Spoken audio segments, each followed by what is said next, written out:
Shri Ram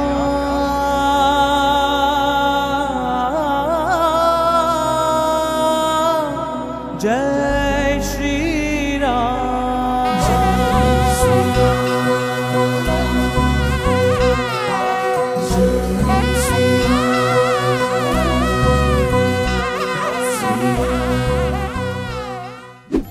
முதலில் சீதை செய்த காரியம் ராமனுக்கு மங்களாசாசனங்கள் செய்வது. பகவான் தான் சர்வரக்ஷகன். பிரகலாதனை அவர்தான் வந்து ரட்சித்தார். ஒரு யானை கஜேந்திரனை அவர்தான் வந்து ரட்சித்தார். என்னையும் அவர்தான் ரட்சிக்க வேண்டும். நீ எதற்காக இந்த உலகத்தில் வந்தாய்? நீ பல்லாண்டு பல்லாண்டு வாழ வேண்டும் பெரியாழ்வார் பாடுகிறார். நாம் அனைவரும் சேர்ந்து ராமனை ரட்சிக்க வேண்டும் என்று சீதைக்கு எண்ணம்.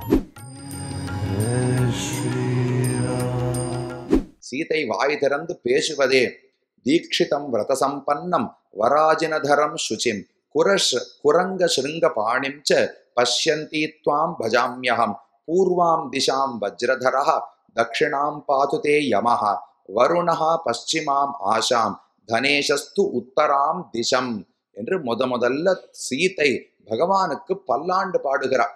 ராமா, நீ புறப்பட்டு போகிறாயே, உன்னை பார்த்தாலே அரசனுக்கான தகுதிகள் லட்சணங்கள் அனைத்தும் உள்ளன.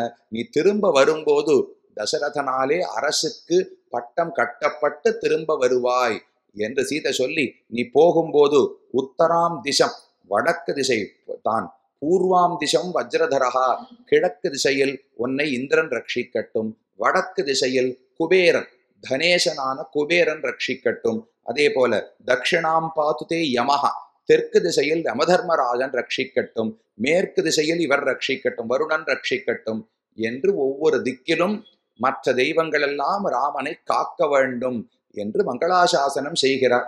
அது எப்படி? ராமனுடைய பலம் என்னன்னு சீதைக்கு தெரியும்.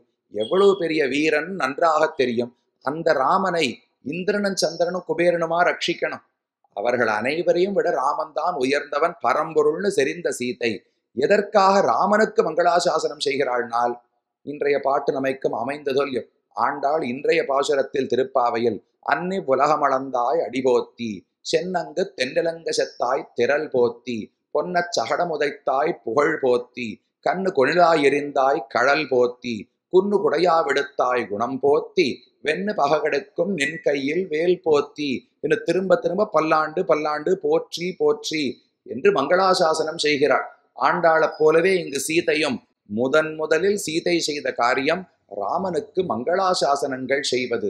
அது ஒவ்வொரு ஜீவாத்மாவுக்கு முக்கியம். ராமன் ரொம்ப பெரியவர் தானே, அவருக்கு என்ன துன்பம் வரப்போகிறது? நமக்குத்தான் துன்பம் வரும். நம்மை ராமன் ரட்சிக்க வேண்டுமே தவிர அவருக்கு எந்த தீமையும் வராது. வந்தாலும் ஜெயிக்கக்கூடிய சாமர்த்தியம் அவருக்கு உள்ளது என்று நாம் நினைத்து கொண்டிருந்தோம்னால் அப்ப நல்ல ஞானத்தோடு இருக்கோம்னு அர்த்தம். ராமாயணம் எல்லாம் படிச்சிருக்கோம், வேதங்களை எல்லாம் கற்றிருக்கிறோம். பகவான் தான் சர்வரக்ஷகன். பிரகலாதனை அவர்தான் வந்து ரட்சித்தார். ஒரு யானை கஜேந்திரனை அவர்தான் வந்து ரட்சித்தார். என்னையும் அவர்தான் ரட்சிக்க வேண்டும். அவருக்கு வேற ரட்சகன் தேவையே கிடையாது. உலகத்தில் அனைவரையும் விட உயர்ந்தவர் ராமர். உருவில்லால் ஓங்கு முன்னீரடை துலகங்கள் உய்ய செருவிலே அறக்கருகோனை செத்தனம் சேவகனார் சிலையினால் இலங்க செத்த தேவனே தேவனாவான் என்று தொண்டடிப்புடியாழ்வார் பாடுகிறார். அவருக்கும் திருநக்ஷத்திரம். தொண்டடிப்புடியாழ்வாருக்கு நீ திருநக்ஷத்திரம். மங்களாசாசன பாசுரமாகவும் ஆண்டாள் பாடியிருக்கிறாள். சிலையினால் இலங்க செத்த தேவனே தேவனாவான், ராமன் தான் பரம்பொருள்னு தொண்டடிப்புடியாழ்வார் பாடுறார். அது ஆண்டாளுக்கு தெரியாதா? சீதைக்கு தெரியாதா? எதற்கு மங்களாசாசனம் செய்கிறாள்னால், அவன் பெரியவன், அவன் நம்ம ரட்சிக்க வேண்டும்னு தோன்றினால் இன்னும் ஞானம் மட்டும் வளர்ந்திருக்கு, பக்தி வளரலன்னு அர்த்தமா. பகவானிடத்துல நிறைய அன்பு பிறந்து விட்டதென்றால், ஐயோ ராமனுக்கு யாராவது தீங்கிழைத்து விடுவார்களோ? யாராலையும் முடியாது. அவருடைய பலத்துக்கு அவரை யாருமே எதுவும் செய்ய முடியாது. ஆனால் ஒரு தாய்க்கு குழந்தையை பார்த்த உடனே ஏதாவது திருஷ்டி பட்டு விடுமோங்கிற பயம் வருமோ இல்லையோ? ஏதாவது போகும்போது அசம்பாவிதம் நடக்குமோன்னு பயம் ஏற்படலாமே. அதை போல ஒரு ஜீவாத்மாவுக்கு பகவானை சேவித்த உடனே அவருக்கு எதுவும் வந்துவிடக்கூடாது. பல்லாண்டு பல்லாண்டு நீடூழி வாழ வேண்டும்னு தோன்றினால் அப்ப பக்தி வளர்ந்திருக்கிறதுன்னு அர்த்தம். அதுதான் பெரியாழ்வாருக்கு மற்ற ஆழ்வார்களை காட்டிலும் இருந்த வேறுபாடு. மற்ற ஆழ்வார்கள் எல்லாம் பகவானை நேரில் கண்டார்கள் என்றால், ஐயோ நான் சம்சாரத்தில் ரொம்ப கஷ்டப்படுறேன், எனக்கு உடனே மோட்சம் கொடுன்னு கேட்பார்கள். பெரியாழ்வார் ஒருத்தர் தான், நான் இருக்கட்டும், என்னை பத்தி ஒரு கவலையும் இல்லை, நீ எதற்காக இந்த உலகத்தில் வந்தாய், நீ பல்லாண்டு பல்லாண்டு வாழ வேண்டும்னு பெரியாழ்வார் பாடுகிறார். அதே போல ஆண்டாளும் பாடுகிறாள். இதோ சீதையும் உன்னை கிழக்கு திசையிலே இந்திரன் ரட்சிக்கட்டும், வடக்கே குபேரன் ரட்சிக்கட்டும்னு பாடுகிறாள். என்னால் ராமனிடத்துல இருக்கிற அதிகமான அன்பு, அந்த அன்பின் காரணமாக அவன் பெரியவன்கிறது கண்ணுக்கு படல.